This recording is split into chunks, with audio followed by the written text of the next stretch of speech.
গুলশান ক্লাবের আয়োজনে বসুন্ধরা স্পোর্টস সিটিতে পর্দা নামলো প্যাডেল টেনিস টুর্নামেন্টের। এই আসরে অংশ নেওয়া প্লেয়ার ও আয়োজকরা স্পোর্টস সিটির প্যাডেল টেনিসের নীল কোর্ট ও সুযোগ সুবিধা দেখে মুগ্ধ। ধন্যবাদ জানান বসুন্ধরা গ্রুপকে।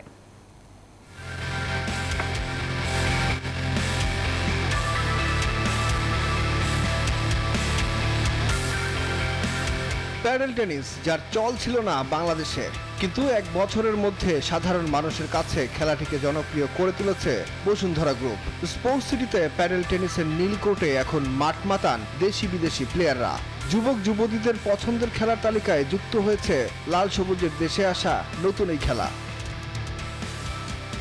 গুলশান ক্লাব অলিম্পিয়াডের আয়োজনে এই টুর্নামেন্টে অংশ নেওয়া বিদেশি খেলোয়াড়রা বলছেন, বাংলাদেশে প্যাডেল টেনিস খেলার সুযোগ পাবেন তা ভাবতেই পারেননি তারা। সামনে ইন্টারন্যাশনাল ইভেন্ট আয়োজন হবে স্পোর্টস সিটিতে, প্রত্যাশা তাদের। যুক্তরাষ্ট্রের 1 নম্বর জিম চেইন গোল্ড জিম এখন আবারও বাংলাদেশে। বসুন্ধরা আবাসিক এলাকা ও বসুন্ধরা সিটি শপিং মলে। We come like twice a week. It's a social event. Instead of hanging out with our friends or eating out, we come to play sports. It's a super healthy thing, and I think it's a great atmosphere that they've created. An amazing sports facility. So when I first heard that paddle was in Bangladesh, I was actually shocked.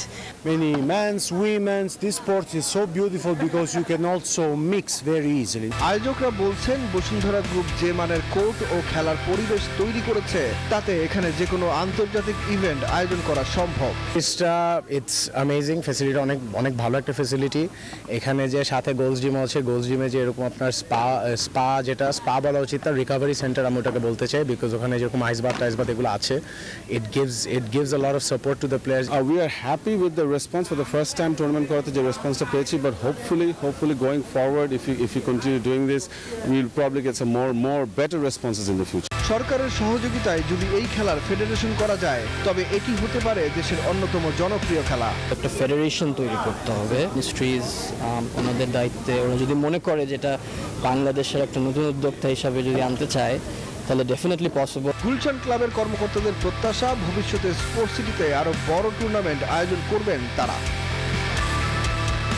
Sukhan Sarkar, news 24, Dhaka.